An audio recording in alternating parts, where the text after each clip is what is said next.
Luc, chapitre 5. Un jour, Jésus se trouvait au bord du lac de Génézareth et la foule se pressait autour de lui pour entendre la parole de Dieu. Il vit au bord du lac 2 barques. Les pêcheurs en étaient descendus pour laver leurs filets. Il monta dans l'une de ces barques, qui appartenait à Simon, et il le pria de s'éloigner un peu du rivage.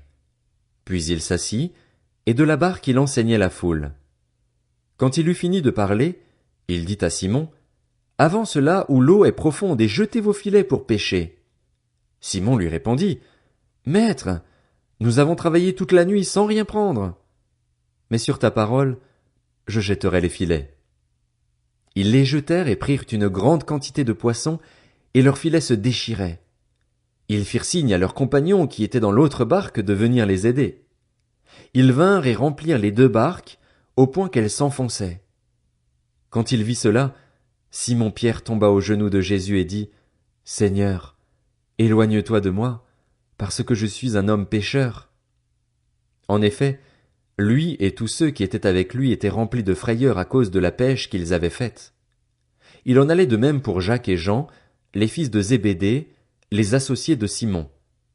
Jésus dit à Simon: « N'aie pas peur, désormais tu seras pêcheur d'hommes. » Alors ils ramenèrent les barques à terre, laissèrent tout et le suivirent. Alors que Jésus était dans une des villes, un homme couvert de lèpre le vit, tomba le visage contre terre et lui adressa cette prière: « Seigneur, si tu le veux, tu peux me rendre pur. » Jésus tendit la main, le toucha et dit: « Je le veux, sois pur. » Aussitôt la lèpre le quitta. Puis Jésus lui ordonna de n'en parler à personne. Mais, dit-il, va te montrer aux prêtres et offre pour ta purification ce que Moïse a prescrit, afin que cela leur serve de témoignage. On parlait de plus en plus de lui et les gens venaient en foule pour l'entendre et pour être guéris par lui de leur maladie.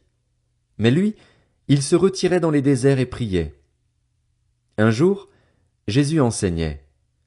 Des pharisiens et des professeurs de la loi, venus de tous les villages de la Galilée, de la Judée et de Jérusalem, étaient assis là, et la puissance du Seigneur se manifestait par des guérisons. Et voici que des hommes qui portaient un paralysé sur une civière cherchaient à le faire entrer et à le placer devant Jésus. Comme ils n'avaient pas trouvé moyen de l'introduire à cause de la foule, ils montèrent sur le toit et, par une ouverture, ils le descendirent sur sa civière au milieu de l'assemblée, devant Jésus. Voyant leur foi, Jésus dit: « Mon ami, tes péchés te sont pardonnés. » Les spécialistes de la loi et les pharisiens se mirent à raisonner et à dire: « Qui est cet homme qui profère des blasphèmes? Qui peut pardonner les péchés, si ce n'est Dieu seul? » Jésus connaissait leurs pensées. Il prit la parole et leur dit: « Pourquoi raisonnez-vous ainsi dans vos cœurs? Qu'est-ce qui est le plus facile à dire? Tes péchés te sont pardonnés? Ou lève-toi et marche? Afin que vous sachiez que le Fils de l'homme a sur la terre le pouvoir de pardonner les péchés, je te l'ordonne, dit-il au paralysé. Lève-toi, prends ta civière et rentre chez toi. » Celui-ci se leva immédiatement en leur présence, prit la civière sur laquelle il était couché et rentra chez lui en rendant gloire à Dieu. Tous étaient dans l'étonnement et célébraient la gloire de Dieu. Remplis de crainte, ils disaient: « Nous avons vu aujourd'hui des choses extraordinaires. » Après cela, Jésus sortit et il vit un collecteur d'impôts du nom de Lévi assis au bureau des taxes. Il lui dit: « Suis-moi. » Et laissant tout, il se leva et le suivit. Lévi lui offrit un grand festin dans sa maison, et beaucoup de collecteurs d'impôts et d'autres personnes étaient à table avec eux. Les pharisiens et leurs spécialistes de la loi murmurèrent et dirent à ses disciples: « Pourquoi mangez-vous et buvez-vous avec les collecteurs d'impôts et les pécheurs? » Jésus prit la parole et leur dit: « Ce ne sont pas les gens en bonne santé qui ont besoin de médecins, mais les malades.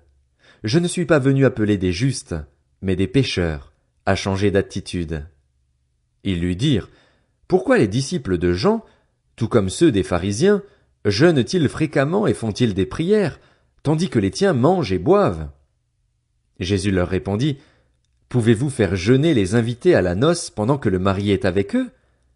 Les jours viendront où le marié leur sera enlevé, alors ils jeûneront durant ces jours-là. » Il leur dit aussi une parabole: Personne ne déchire un morceau de tissu d'un habit neuf pour le mettre à un vieil habit, sinon il déchire l'habit neuf et le morceau qu'il en a pris n'est pas assorti avec le vieux.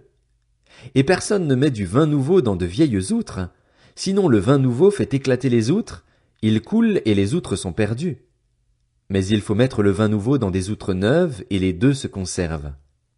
Et aussitôt après avoir bu du vin vieux, personne ne veut du nouveau, car il dit, le vieux est meilleur.